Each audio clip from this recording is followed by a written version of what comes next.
Ja, kyk, ek glo nog altyd daar is definitief 'n groter hand wat ons invat wanneer dit kom by die diepste, donkerste tye in ons lewens.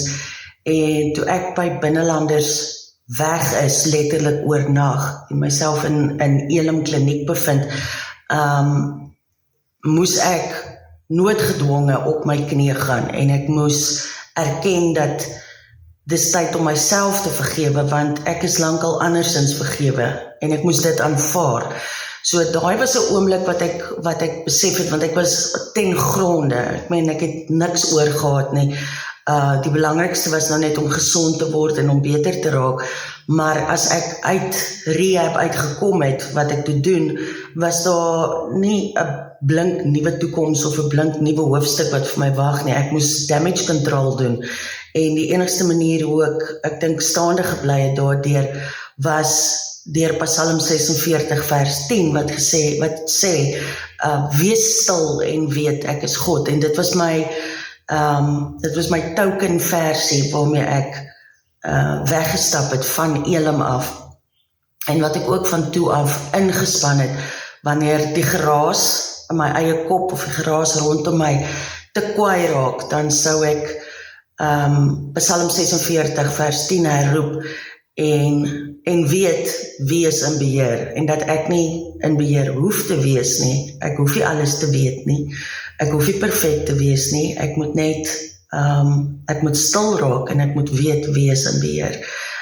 So daai was 'n tyd wat ek regtig geestelik gegroei het, en my lewe omgekeer het, en besluit het, dis nie 'n geval van ek moet lewe nie, dis 'n geval van ek kan lewe, en dinge kan beter lyk. So ek sê ook altyd vir mense, ek kan jou nie beloof dat alles gaan regkom nie, maar ek kan jou beloof dit gaan oukei wees, wat dit gewoonlik is.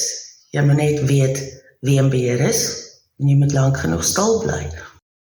So my ma is eintlik die een wat hard op my was, want my pa is oorlede toe ek 4, 5 jaar oud is, so ek het baie min herinneringe van hom.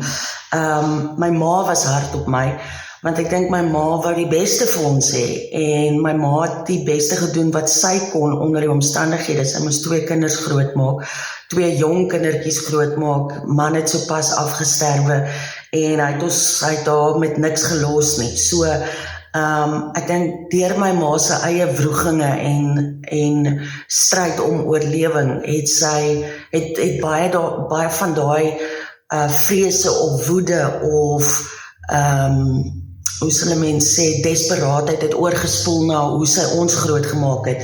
En ja, natuurlijk het ek haar vergewe. Mens vergewe, maar jy vergeet nie. Jy vergewe, en ek het gekies om te vergewe, omdat ek ook besef het, my ma is net mens. Sy is net 'n mens. Sy het, nes ek, ook haar foute en haar tekortkominge. En ek bly altyd vasklou aan die gedagte dat sy het haar best probeer, sy het die beste gedoen met wat sy het. Dit is wat in haar toolboxie was, is die tools wat sy gehad het om ons mee groot te maak. Ek hoop tog sy weet ek is lief vir haar, want het is maar moeilik, ons het nie kontak huidiglik nie. Ek is intussen onterf. So, ek sê nie dit om enigstens simpatie te probeer uitlok nie, maar dit is wat dit is. Die boek het veroorsaak dat my ma heeltemal teen my gedraai het, en het was seker maar te verwagte.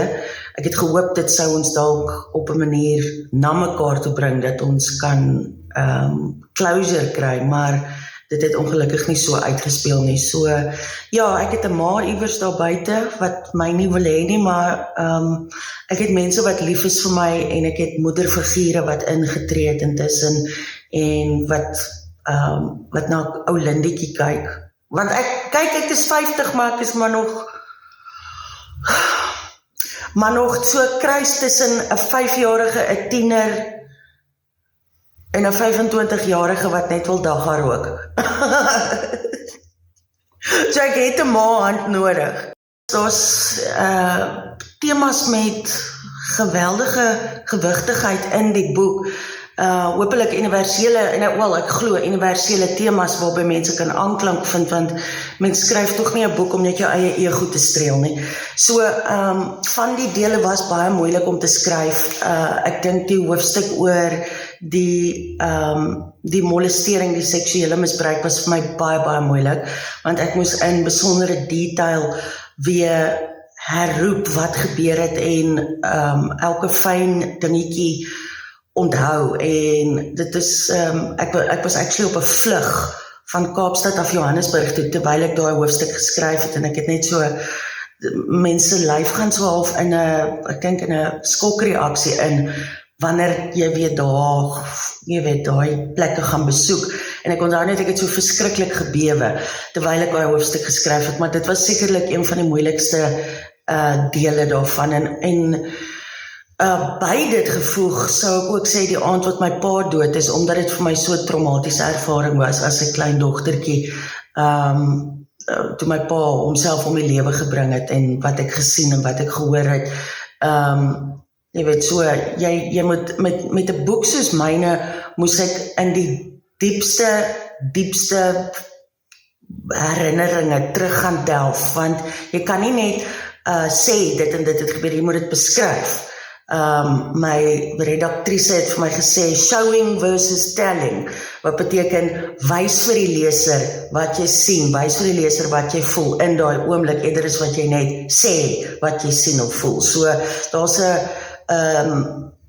'n huge verskil tussen die twee, en ek moes dit leer, op die harde manier, dat jy moet regtig in die diepste, verste dele van jou bestaan, moet jy daai gevoelens herroep en daai beelde kan beskryf. So, ja, ek dink dit was maar my pa se dood, en die molestering was moeilik, maar dit was goed om oor te praat.